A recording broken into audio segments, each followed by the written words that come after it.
हाँ जी, सबका स्वागत है आपके डे 5 लेक्चर 4 ज्योग्राफी एनसीईआरटी के। आज जो हमने लेक्चर शुरू करना है, जिसके बेसिक शुरू करने हैं, वो चैप्टर है आपका लिथोस्फीयर। आज हमने करने हैं बेसिक्स लिथोस्फीयर के। ठीक है, अब लिथोस्फीयर मतलब क्या है? अब देखो, हमने एक एक करके अर्थ को डिटेल में पढ़ना शुरू करना है। लिथोस्फीयर जो वर्ड है, इसके अंदर लिथ का मतलब होता है रॉक या स्टोन, और सफियर का मतलब होता है जिस चीज की हम बात कर रहे हैं। तो लिथ वर्ड कभी भी पढ़ेंगे, जैसे हमने हिस्ट्री में भी आगे जाके पढ़ना है, ठीक है, जब हम हंटर्स एंड गैदरर्स की बात करेंगे तो लिथ वर्ड कहीं पे भी आएगा, ठीक है, तब हमेशा याद रखना ये रॉक या स्टोन से जुड़ा हुआ है। तो लिथोस्फियर अपने आप में आपकी स्टडी ऑफ द अर्थ को बोला जाता है, स्टडी ऑफ द अर्थ, जिसके अंदर आ जाता है कि आपकी अर्थ बनी कैसे है, यानी कि उसकी फॉर्मेशन क्या है। फिर हम अर्थक्वेक्स के बारे भी इसके अंदर पढ़ेंगे। सॉरी, अर्थक्वेक्स लिखते हुए क्यों पहले लिख दिया, अर्थक्वेक्स। देखो, क्वेक्स का मतलब होता है शेक होना, धरती जब हिलती है, ठीक है। तो धरती के क्वेक्स ऐसे ही और प्लैनेट्स के ऊपर भी आते हैं, जैसे हम मार्स तक तो पहुंच चुके हैं, मार्स के ऊपर भी क्वेक्स आते हैं, तो वो उन्हें मार्स क्वेक्स कहते हैं, अर्थ के ऊपर अर्थक्वेक्स कहते हैं, ठीक है, जो आपके भूकंप हो गए। इसके अलावा जितने भी लैंड फॉर्म्स हैं, पहाड़ कैसे बने हैं, पत्थरों का साइकिल क्या है, ये सब कुछ हम स्टडी करेंगे आने वाले कुछ लेक्चर्स में, ठीक है। हम अर्थ को पूरी डिटेल में समझेंगे। अब देखो, अर्थ को ड्रॉ करने से पहले, सब कुछ बनाने से पहले हमें ना कुछ कंसेप्ट समझने जरूरी हैं, जो आज के हमारे लेक्चर का मेन टॉपिक है। सबसे पहला जो कंसेप्ट है वो है डेंसिटी। डेंसिटी क्या होती है? देखो, दो चीजों में पहले कंपैरिजन करते हैं। ये कंसेप्ट्स ध्यान से समझना है, आज के लेक्चर का मेन फोकस इन्हीं चीजों के ऊपर है। लेक्चर शॉर्ट है, पर लेक्चर के अंदर टॉपिक्स बहुत इंपॉर्टेंट है, क्योंकि अगर ये कंसेप्ट नहीं समझ आए तो ये मान लेना सारी ज्योग्राफी सिर के ऊपर से चलेगी। और क्योंकि हमें ज्योग्राफी अच्छे से करनी है, इस कारण ये कंसेप्ट समझने बहुत जरूरी है। सबसे पहली चीज है डेंसिटी। देखो, डेंसिटी क्या होती है? ये मान लो एक लक्कड़ है, लक्कड़ के अंदर जितने भी मॉलिक्यूल्स हैं, जितने भी पार्टिकल्स हैं, उनके बीच में हमेशा गैप होता है। इसी कारण वहां पे, जहां पे भी देखो, अगर पार्टिकल्स के बीच में गैप होगा, वहां पे हमेशा बीच में एयर आके रहने लग जाएगी, हवा बीच में आ जाएगी। अब अगर इन चीजों में गैप है और बीच में हवा रह रही है, क्योंकि हवा सारे गैप्स को कवर कर लेती है, जैसे अभी भी हमारे आसपास हवा है, हमें महसूस थोड़ी हो रही है। कहीं पे अगर कोई खाली ग्लास पड़ा हुआ है, खाली ग्लास के अंदर भी हवा है, तो हर खाली कॉर्नर आपका गैस तो ऑक्यूपाई कर ही लेती है, चाहे बिल्कुल जोड़ जोड़ के ना करे, पर ब्रीफली उसे ऑक्यूपाई कर लेते हैं, मतलब थोड़े थोड़े गैप पे ऑक्यूपाई कर लेती है। इसी तरीके से एक और मटेरियल मानो, वो है आपका आयरन, ठीक है। जैसे इसके आसपास यहाँ चारों ओर गैस ही गैस होगी, ठीक है, अगर यहाँ पे पार्टिकल्स भी हैं, जैसे अगर आपकी वो डेसी सी दिखती है, तो बीच में ये जो खाली स्पेसेस हैं, यहाँ पे हमेशा गैप, गैप के अंदर हमेशा एयर होगी, गैस होगी। वहीं पे दूसरी साइड पे बिल्कुल क्लोजली टाइटली पैक्ड है आपका आयरन। देखो, जिस मटेरियल के अंदर जितना कम गैप होता है, उसे कहते हैं कि वो मटेरियल उतना ज्यादा डेंस है, उतना ज्यादा गाढ़ा है, ठीक है। अगर लिक्विड्स की बात करेंगे, वही गाढ़ा, विस्कोसिटी उसी चीज से आती है कि आपस में स्पेस कितनी कम है, ठीक है। अब इस चीज को एक जनरल एग्जांपल्स में लगा के देखते हैं। देखो, जैसे कि अगर एक ये पानी का कप है, या कोई भी टब लगा लो, कुछ भी लगा लो, इसके अंदर अगर मैं एक लकड़ी का टुकड़ा फेंकूं, आपको पता है जो वुड है वो इसके ऊपर फ्लोट करेगी, उसका कुछ हिस्सा अंदर को डूबेगा, बाकी का फ्लोट करेगा। अब ये कुछ हिस्सा क्यों डूबेगा वो भी मैं आपको बताऊंगा, ठीक है, वो भी आज का हमारा कंसेप्ट है। और अगर मैं यही अगर एक आयरन बॉल फेंकूं, वो आयरन बॉल बिल्कुल पानी के अंदर डूब जाएगी। ऐसा क्यों होता है? देखो, क्योंकि ये डेंसिटी में फर्क है। देखो, यहाँ पे ये जो वाटर है, पानी था, इसके अंदर जैसे ही हमने ये दोनों चीजें फेंकी एक साइड पे, हमने आपके एक मतलब ऊपर लकड़ का टुकड़ा फेंका और एक नीचे बॉल फेंक दी। बेसिकली लकड़ के अंदर क्योंकि एयर भी है, वो सारा का सारा नहीं जुड़ा हुआ, एयर वाटर से हल्की है, इस कारण वो लकड़ की डेंसिटी कम कर देती है, इसी कारण लकड़ आपकी ऊपर फ्लोट करती है। वहीं पे आयरन के बीच में कोई गैप नहीं है, इस कारण आयरन की जो बॉल होगी वो पूरी की पूरी डूब जाएगी, सिंक कर जाएगी। इस तरीके से ये पहला गैप है। ऐसी एक और चीज भी हम एक जो स्कूल के अंदर कॉमन एग्जांपल पढ़ते हैं, अगर एक ग्लास के अंदर, मतलब ये एक खाली ग्लास था, अगर इस ग्लास के अंदर मैं एक ऑयल डाल दूं, कोई भी ऑयल लगा लो, मस्टर्ड ऑयल लगा लो, ठीक है। अब ये मैंने मस्टर्ड ऑयल यहाँ पे डाल दिया, अब इसके ऊपर मैंने पानी भर दिया, क्या ये ऐसे रहेगा? नहीं रहेगा, क्योंकि वाटर आपका जो पानी है वो हमेशा ज्यादा डेंस है। तो होगा क्या, यहाँ पे ये तेल के धीरे धीरे बबल्स बनने लगेंगे, ये सारा ऐसे ऊपर को राइज होने लगेगा, और देखते ही देखते ये आपके इस तरीके से दिखने लग जाएगा। ये आपका ग्लास है, इसके अंदर चाहे आपने तेल को नीचे डाला था, पर कुछ टाइम बाद अगर उसे ऐसे पड़े रहने दोगे, आपका पानी नीचे शिफ्ट हो चुका होगा और आपका जो ऑयल है वो इसके ऊपर लेयर बना चुका होगा। क्यों? क्योंकि ऑयल जो है वो लेस डेंस है और जो वाटर है वो ज्यादा डेंस है। ठीक है, ये कंसेप्ट हमारे काम कहाँ आता है? देखो, एक तो तुम्हारे प्रैक्टिकल यूज के लिए भी आता है, जब हम सिविल सर्विसेज की तैयारी करते हैं, यहाँ पे क्वेश्चन सिर्फ इस चीज के नहीं आते कि कोई फैक्ट रट्टा मार लिया, कुछ कर लिया। यहाँ पे इस चीज को समझना, इस चीज को पढ़ना भी बहुत जरूरी है कि आपके प्रैक्टिकल यूज क्या है इन चीजों का, कहाँ पे ये अक्कर होती हैं। क्योंकि अगर लेट्स सपोज हमें जो हम एग्जांपल्स पढ़ेंगे भी, या जो हम लिथोस्फीयर के अंदर पढ़ेंगे भी, एग्जैक्ट उस कंटेक्स्ट में ना आए, किसी और कंटेक्स्ट में आ जाए, पर अगर आपको कंसेप्ट आता है, आप हमेशा क्वेश्चन आंसर कर पाओगे। इसी कारण ये वीडियोस आपकी इन्हीं चीजों के लिए, अभी एनसीईआरटी में यही बेस बनाने पे हम फोकस कर रहे हैं। जो फैक्ट्स पढ़ने हैं, लाइंस पढ़नी है, जब मेन ज्योग्राफी आएगी, ट्रस्ट में जितना बुक्स में लिखा उससे ज्यादा डिटेल में हम क्लासेस के अंदर कवर कर जाएंगे। ठीक है, तो उसके बहुत ही डिटेल नोट्स हमने बनाए हुए हैं ऑलरेडी, और वहीं से आपको कवर करवाया जाएगा। ठीक है, तो जो बच्चे लाखों की फी देके नहीं पढ़ रहे, हम यहाँ पे जितने सीरियस कैंडिडेट्स हैं उन सबको फ्री के अंदर ही सिखाएंगे सब कुछ। अब ये जो आपकी सारी की सारी डेंसिटी का कंसेप्ट है, इसी के अंदर आपका कंसेप्ट आता है आइसोस्टेसी का। ठीक है, मैं ये भी चीज बता दूं यहीं पे, डेंसिटी के कंसेप्ट से ये अगला कंसेप्ट जो जुड़ा है वो है आइसोस्टेसी। देखो, मैंने आपको ये बताया कि लकड़ का कुछ एरिया डूबेगा। अगर मैं बिल्कुल अब जूम इन करके देखूं इस चीज को, तो लकड़ इस तरीके से नजर आ रही होगी कि लकड़ का कुछ एरिया डूब चुका है, बाकी का एरिया फ्लोट कर रहा है। ठीक है, इसका एक और आइसोस्टेसी का बहुत बड़ा एग्जाम्पल है, जिसके ऊपर बहुत बड़ी मूवी भी बन गई, वो है आपका आइसबर्ग जो होते हैं। कई बारी आपके ग्लेशियर्स से टूट के एक बहुत बड़ा आइस का टुकड़ा एक साथ समुद्र में तैर रहा होता है। ये ऊपर से सिर्फ 10% दिखाई देता है, बाकी का 90% ये पानी के अंदर है। एक और एग्जांपल आइसबर्ग, तो चलो आपने हमारे यहाँ पे आसपास, रेयरली हमें कभी आइसबर्ग तो यहाँ तो नहीं दिखेंगे इंडिया के अंदर, कभी और कहीं ट्रैवल करोगे तो एक नॉर्मल एग्जांपल एक और बता देता हूँ।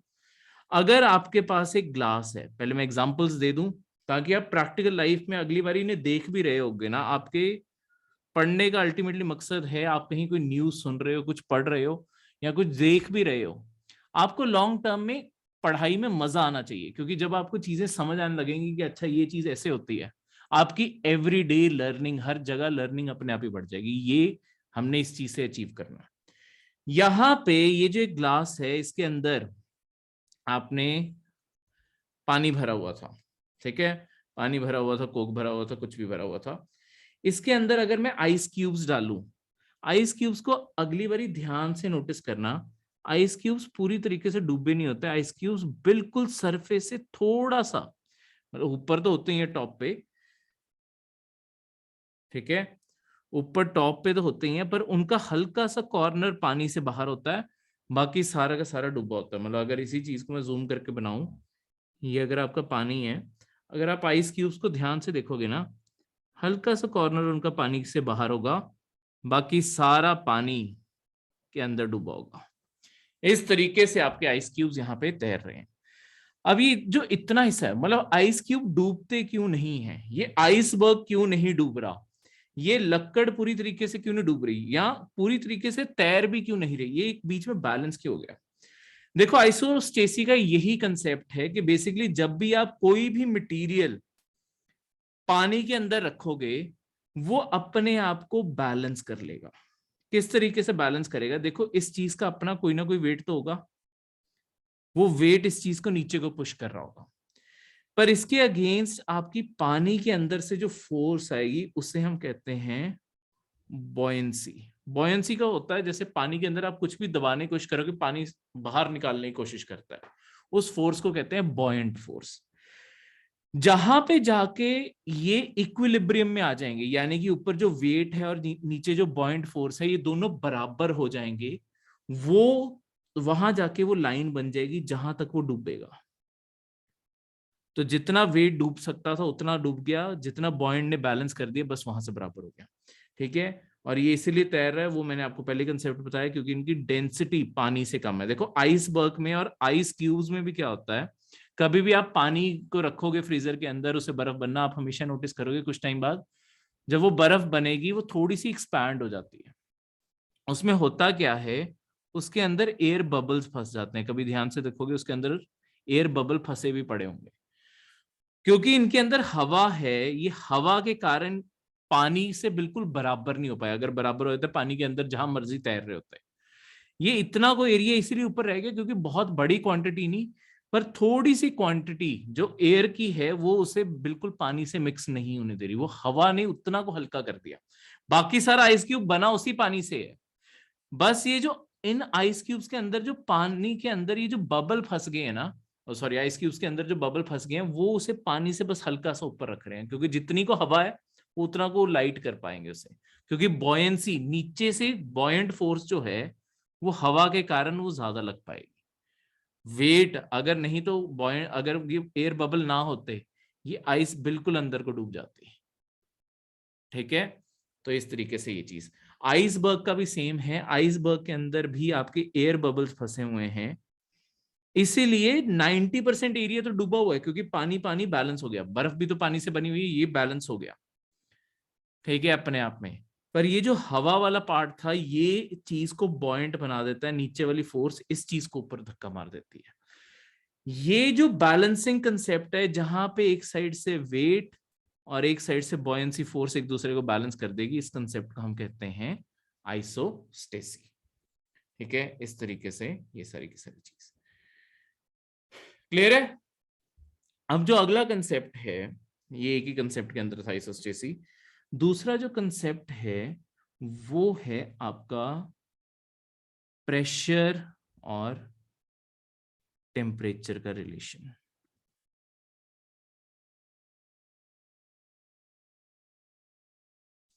प्रेशर और टेम्परेचर का क्या रिलेशन होता है, इस चीज बारे पढ़े। देखो अगर मैं नॉर्मल कंडीशंस की वैसे बात करूं, पहले आपको फॉर्मूला में लिख के बताता हूं और फिर इसका कारण भी बताता हूं। प्रेशर और टेम्परेचर, अगर कोई भी एक्सटर्नल फोर्स हम नहीं लगा रहे, आम कंडीशन है, ये हमेशा इनवर्स रिलेशन होता है। इनवर्स रिलेशन का मतलब क्या है, अगर आपका हाई प्रेशर होगा, अगर आपका प्रेशर हाई होगा तो आपका टेम्परेचर लो होगा, अगर आपका लो प्रेशर होगा तो आपका हमेशा हाई टेम्परेचर होगा। ये हमेशा उल्टे होते हैं एक दूसरे से नॉर्मल कंडीशंस में, ये हमेशा उल्टे चलते हैं। ठीक है, हाई प्रेशर लो टेम्परेचर, लो प्रेशर हाई टेम्परेचर, ये हमेशा उल्टे चलते हैं। इसका कारण क्या है, देखो हर चीज अपने आप में एटम से बनी हुई है। अब कभी भी किसी चीज को देखो, जब भी आपके, लेट्स सपोज एक सिंपल सा एग्जांपल बताता हूं जो आप घर पे अटेम्प्ट भी करके देख सकते हो, करते भी होगे, मतलब अगर नोटिस नहीं किया, करते एक्टिविटी तो करते ही हो।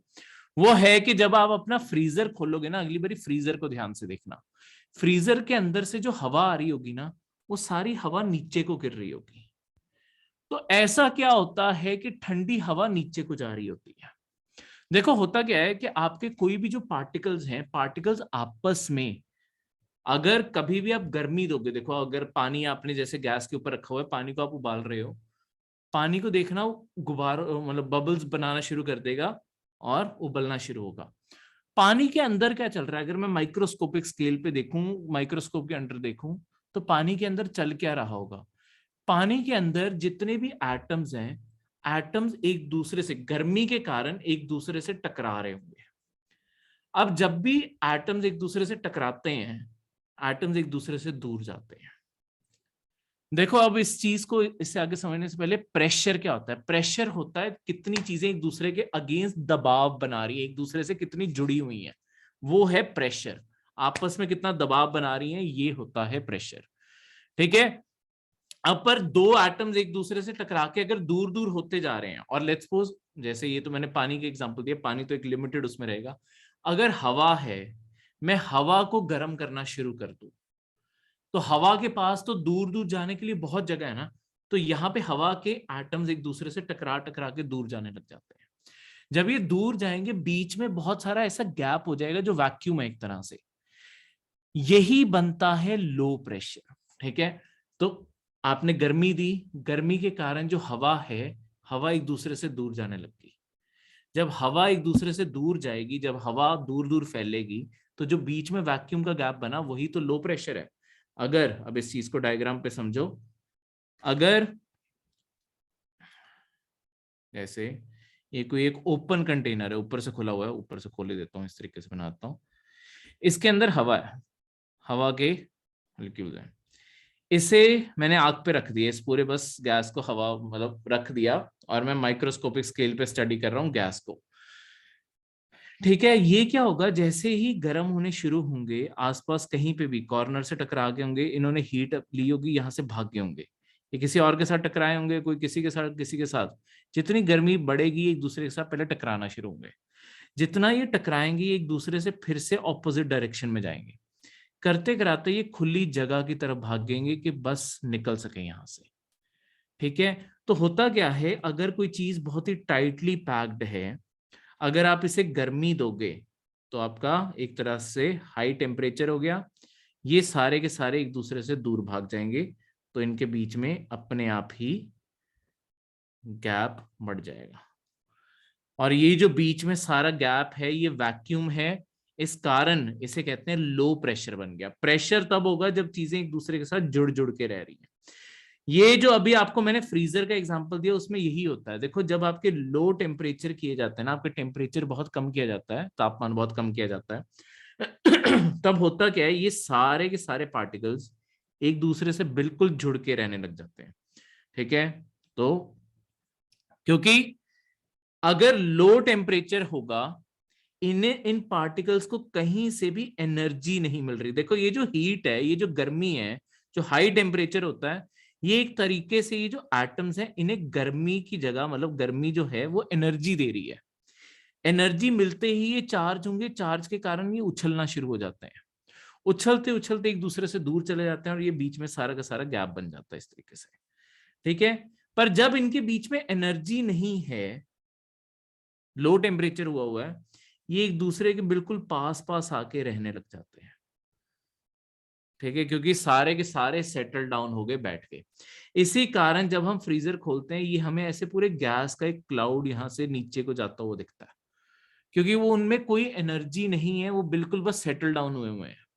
अगर आप उसके बाद अपने फ्रिज और फ्रीजर दोनों के कभी भी वो देखना कि हवा आ कहाँ से रही है, तो एक चीज आप नोटिस करोगे, जो फ्रिज होता है, फ्रिज के बिल्कुल ऊपर लगा होता है ये वेंट, जहां से आपकी ये हवा निकल रही है। क्योंकि पता है कि अगर ठंडी हवा करके फेंकेंगे, हवा सारी की सारी जुड़ जाती है, जुड़ते ही ये भारी हो जाएगी, भारी होते ही ये नीचे गिर जाएगी। ठीक है। क्योंकि जो चीज जुड़ी हुई है, देखो ये अपने आप में एक मास बन गया ना पूरा, तो ये अपने आप में भारी होगा, भारी गैस नीचे को जाएगी, ये गैस फैलगी, दूर दूर होगी, क्योंकि ये अकेले अकेले हो गए, ये सारे इतने हल्के हो जाते हैं, ये फिर सारे ऊपर को उठने लग जाते हैं। इसी कारण जब आप कोई भी पानी या किसी चीज को भी हीटअप कर रहे होते हो, उसमें से धुआं निकल के ऊपर को जा रहा होता है, क्योंकि वो सारे हीटअप होके हल्के होते जा रहे हैं, पार्टिकल अलग अलग होते जा रहे हैं, वो पार्टिकल अलग होके बस ऊपर को उड़ते जा रहे हैं। तो जब भी चीज गर्म होगी वो आपकी लो प्रेशर में चली जाएगी, क्योंकि गैप्स आ गए बीच में, गैप आए तो बीच में उनका वेट, ओवरऑल वेट कम हो गया, इस कारण वो ऊपर उठ गए। इसका बेस्ट एग्जांपल है, देखो ये हमारे कहाँ पे कंसेप्ट काम आता है। ये आपकी जमीन है, लैंड मान लो। एक आपका कोई एक सनी डे है, धूप निकली हुई है। अब धूप से आपकी गर्मी जमीन पे आके डायरेक्टली गिर रही है। आपने गर्मियों में देखा भी होगा, जब गर्मियों का पूरा मौसम होता है, देखो होता क्या है, इसके कारण कभी भी आप घर से बाहर, अगर आपने पैरों में कुछ नहीं पहना, अगर बाहर निकलोगे तो आपको पता चलेगा जमीन पूरी जल रही होती है, बहुत गर्म हुई पड़ी होती है। अब आपकी सारी की सारी जब जमीन गर्म हुई पड़ी है, एक तरह से हाई टेम्परेचर हुआ पड़ा है, यहां से आपकी धरती जो है वो आपकी हीट निकालना शुरू करती है। ठीक है, सारी हीट ऊपर को ट्रांसफर हो रही होती है। कई बार हम दूर देखते हैं ना, हमें, अगर आप गर्मियों के मौसम में कभी सड़क पर ट्रैवल कर रहे हो, आपको सड़क इतनी क्योंकि गर्म हो जाती है, आपको दूर से गैस उसके ऊपर हिलती हुई नजर आ रही होती है। तो अपनी वो जो गर्मी है वो अपने से बिल्कुल, जो ऊपर गैस के पार्टिकल्स हैं उसमें गैस में अपनी गर्मी ट्रांसफर करी जा रही है। पर इस गर्मी ट्रांसफर करने के कारण क्या होगा, ये पार्टिकल्स एक दूसरे से दूर भागने लग जाएंगे। यहां पे देखते देखते धीरे धीरे आपकी गैस की क्वांटिटी कम होती जाएगी। अगर गैस की क्वांटिटी कम होगी, जो जमीन के बिल्कुल पास है, यहाँ पे लो प्रेशर बनना शुरू होगा। और ये क्योंकि पार्टिकल हल्के हो गए हैं, तो आपने जैसे स्कूल में पढ़ा है, ये हल्के हो गए, ये ऊपर को जाने लग गए, ये राइज कर गए। और दूसरी साइड पे ऊपर एटमॉस्फेयर में, क्योंकि देखो अब यहाँ पे लो प्रेशर बन गया। अब गैस की एक और प्रॉपर्टी साथ में बता दूं, देखो गैस कभी भी, जो एयर है, एटमॉस्फेयर है, एटमॉस्फेयर अपने आप में कहीं पे भी ना खाली जगह नहीं देख पाता। तो ऊपर से जो भारी गैस है, जो क्योंकि अपर एटमॉस्फेयर जो जमीन से दूर है, वो तो एरिया ठंडा होगा ना, वो आपकी ठंडी हवा नीचे को भेजना शुरू करता है, क्योंकि ठंडी हवा भारी होगी, वो नीचे को आनी शुरू होती है। ठीक है, लॉन्ग टर्म में मतलब इस तरीके से आपकी हवा चलनी शुरू होती है। ये हवा की रोटेशन इसलिए होती है। ठीक है, ये चीज याद रखना। और दूसरी चीज इससे जो नोटिस करने वाली है, आपकी हवा जहां पे लो प्रेशर क्रिएट होगा उस साइड को आती है। ठीक है, ये हवा वाली जगह, ये हाई प्रेशर है ऊपर, तो हवा हमेशा हाई प्रेशर से लो प्रेशर की तरफ जाती है, क्योंकि यहाँ पे बिल्कुल ही इकट्ठी हुई पड़ी थी। अब बिल्कुल हवा जुड़ी हुई को दिख रहा है कि यहाँ पे बहुत सारा गैप है। अगर यहाँ से हम कुछ पार्टिकल्स यहाँ पे भाग के चले जाएं, यहाँ पे आराम से कंफर्टेबली रह लेंगे। पर जब तक ये यहाँ नीचे पहुंचते हैं, क्योंकि अर्थ तो अपनी गर्मी छोड़ता जा रहा है, ये पार्टिकल भी गर्म हो गए, ये फिर से ऊपर को चल पड़ते हैं। अब किसी और हवा के पार्टिकल को दिख रहा है कि हम शायद यहाँ पे चले जाएं, तो इस तरीके से आपकी हवा चलने लग जाती है। पर इस कंसेप्ट को याद रखना, एक तो नॉर्मल कंडीशंस में प्रेशर और टेम्परेचर का जो रिलेशन है वो इनवर्स है, और आपके इस तरीके से जो जमीन पे गर्मी पैदा होती है, तो लो प्रेशर हाई प्रेशर किस तरीके से क्रिएट होते हैं यहाँ पे। ठीक है, अब ये तो था नॉर्मल कंडीशंस में। देखो इस पूरी चीज का एक एक्सेप्शन है, एक कंडीशन एक्सेप्शन है। अगर हम खुद बाहर से जोर लगाएं किसी चीज के ऊपर, एक्सटर्नल फोर्स लगाएं किसी चीज के ऊपर, तब ये रिलेशन जो इनवर्स था ये एक दूसरे के बिल्कुल सीधा हो जाता है। इसका क्या मतलब है, ये एक्सेप्शन है, यानी कि ये रेयर कंडीशन है। ये सिर्फ तब होगी जब हम कहीं बाहर से जोर लगाएंगे। कैसे, अब ये कंटेनर मान लो, अब ये जो कंटेनर है इसके अंदर आपकी गैस के पार्टिकल्स घूम रहे हैं। देखो आपके एलपीजी, ये सारे सिलेंडर कैसे पैक किए जाते हैं, इसका एग्जांपल है। यहाँ पे ये सारे गैस अंदर फ्लोट कर रही है। अब क्योंकि एक सिलेंडर के अंदर बहुत सारी गैस भरनी है, तो हम क्या करते हैं, इसके ऊपर एक वॉल्व लगा देते हैं, मतलब एक चेंबर से इसे बंद कर देते हैं, और इससे ऊपर से जोर लगाना शुरू करते हैं, इसके ऊपर हम प्रेशर लगाना शुरू करते हैं। हमारी कोशिश होती है कि ये हवा को जितना दबाया जा सके उतना दबा दें। पर जैसे जैसे हवा के पार्टिकल्स एक दूसरे के पास आने लगेंगे, एक दूसरे से टकराना शुरू कर देंगे, क्योंकि जगह कम रहेगी है ना। अब पार्टिकल पहले फंस गए इतने सारे, उसके बाद ये आपस में टकराने शुरू हो जाते हैं जितनी जगह कम होगी। अब देखो एक चीज फिजिक्स का कॉमन प्रिंसिपल, वो है फ्रिक्शन, रगड़। ठीक है, अगर ये आपस में टकराने शुरू हो रहे हैं, अगर आप कभी भी जैसे थोड़ा टाइम भी ताड़ियां मारोगे, आपके हाथ गर्म होने शुरू हो जाते हैं। वैसे ही आपके हाथ क्यों गर्म हो रहे हैं, आपके हाथ में भी जितने एटम्स हैं वो आपस में क्योंकि टकरा रहे हैं वो हीट प्रोड्यूस कर रहे हैं।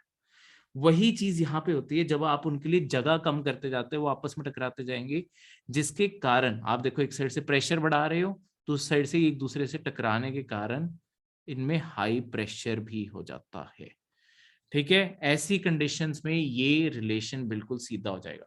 ये जब क्लाउड्स हम पहाड़ों के ऊपर क्लाउड्स कैसे पास करते हैं, कैसे बारिश होती है, ये एक्सेप्शन वहां पे यूज होती है। कैसे होती है वो आपको मेन ज्योग्राफी में जाके करवाएंगे। अभी क्लाउड्स की फॉर्मेशन एनसीईआरटी में नहीं आएगी, वो एडवांस लेवल की नॉलेज है। अभी हमने ऐसे कंसेप्ट समझने हैं कि कैसे low pressure, high pressure, earth कैसे बनी है। अर्थ का हम बहुत डिटेल डायग्राम बनाएंगे नेक्स्ट लेक्चर में। तो ये था आपका ये लेक्चर। Thank you and see you.